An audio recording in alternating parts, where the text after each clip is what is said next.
Hello girls, hope you are all doing well and safe and healthy at your home, and I am sure you are taking care of yours and your family members. आज हम लोग second paper की fourth unit को ही continue करेंगे और animal पेरिलीमोन को पढ़ेंगे। पेरिलीमोन में आज हम पढ़ेंगे blood vascular system. Blood vascular system को सर्कुलेटरी सिस्टम भी कहते हैं क्योंकि इसमें फ्लूइड पूरे बॉडी में सर्कुलेट होता है। प्रॉन में ओपन टाइप या लेक्यूनर टाइप का ब्लड वेस्कुलर सिस्टम पाया जाता है। ओपन टाइप के ब्लड वेस्कुलर सिस्टम में क्लोज्ड कैपिलरीज या ब्लड वेसल्स एब्सेंट होती है और इसमें ब्लड ओपन स्पेसेस या लेक्यूनी या साइनसेस के थ्रू फ्लो होता है। ब्लड वेस्कुलर सिस्टम प्रॉन में ये वाले ऑर्गन्स होते हैं सारे, pericardium, heart, arteries, blood sinuses, blood channels, blood, इनमें कोई वेन और कैपिलरीज नहीं पाई जाती। पेरिकार्डियम कवरिंग होती है हार्ट की और हार्ट डोर्सली पाया जाता है पोस्टीरियर पार्ट थोरेक्स के। यह एनक्लोज रहता है एक spacious haemocoelomic chamber the dorsal sinus और पेरिकार्डियम में। जो फ्लोर होता है पेरिकार्डियम का उसमें एक पतला हॉरिजॉन्टल सेप्टम होता है और यह हिपेटोपेंक्रियाज और गोनेट के जस्ट ऊपर की तरफ होता है और ये जो सेप्टम है वो अटैच रहता है डोर्सल बॉडी वॉल से और थोरेसिक वॉल से। हार्ट एक मस्कुलर, पेशियल और ट्राईएंगुलर ऑर्गन होता है और इसका जो एपेक्स है वह डायरेक्टेड रहता है एंटीरियरली यानी आगे की तरफ और जो चौड़ा बेस होता है वह पोस्टीरियर साइड में होता है। कार्डियोपाइलोरिक स्ट्रैंड और दो लेटरल स्ट्रैंड जो होते हैं वह हार्ट को पेरिकार्डियम में उसकी पोजीशन में बनाए रखते हैं। जो थिक और मस्कुलर वॉल होती है हार्ट की वह परफोरेटेड होती है यानी छेद पाए जाते हैं और ये जो छेद होते हैं वह 5 पेयर होते हैं और ये बल्बुलर स्लिट लाइक जो अपर्चर होते हैं इनको हम ऑस्टिया कहते हैं। ब्लड डोर्सल साइनस से या पेरिकार्डियम से एंटर होता है हार्ट में ऑस्टिया के थ्रू। जो फर्स्ट पेयर है ऑस्टिया का वह मिड डोर्सली पाया जाता है, second pair mid ventrally, third pair posteriorly, fourth pair anterolaterally और फिफ्थ पेयर पोस्टीरोलेटरली। ये लोकेशन होती है हार्ट की। डायग्राम में आप लोग देखोगे तो आपको समझ में आएगा। आर्टरीज जो होती है वो हार्ट से निकलती है और हार्ट ब्लड को इन्हीं के थ्रू पूरी बॉडी में सर्कुलेट करता है या ब्लड को भेजता है। 5 जो आर्टरीज होती है वो एंटीरियर साइड से निकलती है और एक जो आर्टरी होती है हार्ट की पोस्टीरियर साइड से निकलती है। सबसे पहले हम पढ़ेंगे मीडियन ऑप्थेल्मिक आर्टरी। यह हार्ट के एपेक्स से यानी आगे की तरफ से निकलती है और यह रन करती है फॉरवर्डली मिड डॉर्सली और जाती है कार्डियक, स्टमक, इसोफेगस और हेड रीजन में और ये ज्वाइन हो जाती है दो एंटीनरी आर्टरी से और यह पाई जाती है सिपेलिक रीजन में इसोफेगस के ऊपर।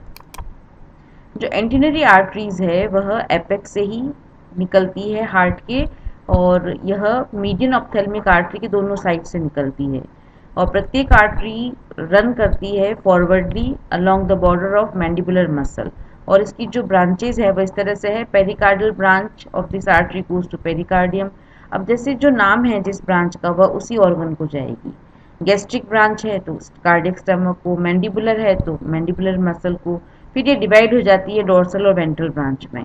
वेंट्रल ब्रांच डिवाइड होकर सप्लाई करती है ब्लड को एंटीन्यूल, एंटीना और रीनल ऑर्गन में और डोर्सल ब्रांच सेंड करती है ऑप्टिक आर्टरी, आई और फिर डिवाइड हो जाती है। उसके बाद यह बैंड यानी मुड़ जाती है यूनाइट होकर सेम ऑपोजिट ब्रांच से और मीडियन ऑप्थेल्मिक ब्रांच से मिलकर एक सर्कुलर लूप लाइक आर्टरी बनाती है जिसे सर्कुलर सिपेलिकस कहते हैं और यह जाती है रोस्ट्रल आर्टरीज को और रोस्ट्रल आर्टरी जाती है रोस्ट्रम को। ये सारा जो मटेरियल है वो आपको एक फ्लो चार्ट आपको बनाना पड़ेगा, उसमें सारी आर्टरीज और उसकी जो ब्रांचेज आप एक साथ शॉर्ट में लिख लोगे तो आपको सारी याद हो जाएगी। ये डायग्राम है पूरा लेबल डायग्राम, बहुत ही ईजी डायग्राम है लेकिन अगर आप डायग्राम बना के लेबलिंग याद कर लेते हो तो आपको सारा जो सर्कुलेटरी सिस्टम है, ब्लड वेस्कुलर सिस्टम है वह लर्न हो जाएगा। उसके बाद में आती है हिपेटिक आर्टरीज।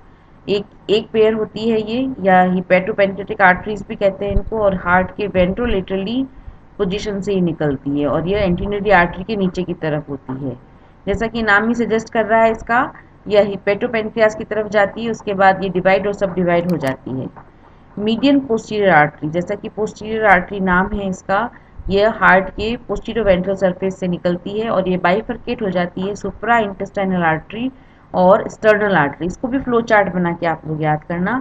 सुप्रा इंटेस्टाइनल आर्टरी को डोर्सल एब्डोमिनल आर्टरी भी कहते हैं और ये सप्लाई करती है ब्लड को मिडगट और डोर्सल एब्डोमिनल मसल्स में। एक्सटर्नल आर्टरी नीचे की तरफ जाती है हिपेटोपेनक्रियास के थ्रू और उसके बाद में ये वेंट्रल थोरेसिक गैंग्लियोनिक मास में चली जाती है वेंट्रल साइड में। फिर ये डिवाइड हो जाती है वेंट्रल थोरेसिक ब्रांच और वेंट्रल एब्डोमिनल ब्रांच। और ये जो वेंट्रल थोरेसिक ब्रांच है वो अपनी साइड के जो ऑर्गन होते हैं वहाँ पर ये ब्लड को सप्लाई करती है, जैसे 3 pair of walking legs, maxillae, maxillulae, oesophagus, gonads. और वेंट्रल वाली जो होती है, वेंट्रल वाली साइड में जो ऑर्गन होते हैं उनको ये ब्लड सप्लाई करती है। ब्लड साइनसेस जो होते हैं वह इस तरह से हैं। ट्रू कैपिलरी और वेन्स एब्सेंट होती है। आर्टरीज रिपीटेडली ब्रांचिंग उसकी हो जाती है अलग अलग ऑर्गन्स में। और आर्टरी की जो ब्रांचेज है वो ओपन हो जाती है ब्लड साइनसेज और लेक्यूनी, जो कि हिमोसील में पाए जाते हैं। सारे जो साइनसेज होते हैं बॉडी के वह ओपन होते हैं एक पेयर ऑफ वेंट्रल साइनसेज में, और ये पाया जाता है हिपेटोपेनक्रियास के नीचे की तरफ और थोरेक्स के फ्लोर पर। ब्लड चैनल जो होते हैं वो एक लेक्यूलर ट्यूब्स होते हैं जिनमें प्रॉपर वॉल नहीं होती है। 6 एफरेंट ब्रेंकियल चैनल पाए जाते हैं जो जिनमें वीनस यानी इम्प्योर ब्लड होता है। ये मैंने आपको कल भी बताया था कि किस तरह से ये इनमें ब्लड सर्कुलेशन होता है जब मैंने रेस्पिरेशन पढ़ाया था आपको। और इसमें फिर यह गिल के थ्रू ब्लड फ्लो होता है और कार्बन डाइऑक्साइड इसमें से निकल जाती है और फ्रेश ऑक्सीजन इसमें आ जाती है। और ऑक्सीजनेटेड ब्लड को पेरिकार्डियम में ले जाते हैं 6 एफ इफ्रेंट ब्रेंकियल चैनल, इनमें प्योर ब्लड रहता है। ब्लड जो होता है कलरलेस थिन वाटरी फ्लूइड होता है। इनमें अमीबॉइड वाइट कार्पसल्स और ल्यूकोसाइट होते हैं, कोई रेड ब्लड सेल्स नहीं होती है। जो रेस्पिरेटरी पिगमेंट है वो हिमोसाइनिन होता है इसमें, और ये ब्लड डिस्ट्रीब्यूट करता है डाइजेस्टेड फूड, ऑक्सीजन पूरी बॉडी पार्ट्स में। और इस तरह से ये इसका ब्लड का जो सर्कुलेशन है हार्ट से आर्टरीज, फिर बॉडी पार्ट्स, फिर साइनसेस, फिर वेंट्रल साइनसेस, फिर एफ्रेंट ब्रेंकियल चैनल, फिर गिल्स, फिर इफ्रेंट ब्रेंकियल चैनल और फिर वापस पेरिकार्डियल साइनस। तो ये ब्लड सर्कुलेटरी सिस्टम है जो कि बहुत ईजी है, लेकिन अगर आप इसको ढंग से लिख के याद करोगे तो ये आपको याद हो जाएगा। पीडीएफ मैंने भेज दी है आपको। फिर भी कुछ समझ में नहीं आता है तो आप लोग कभी भी मुझसे पूछ सकते हैं। Thank you.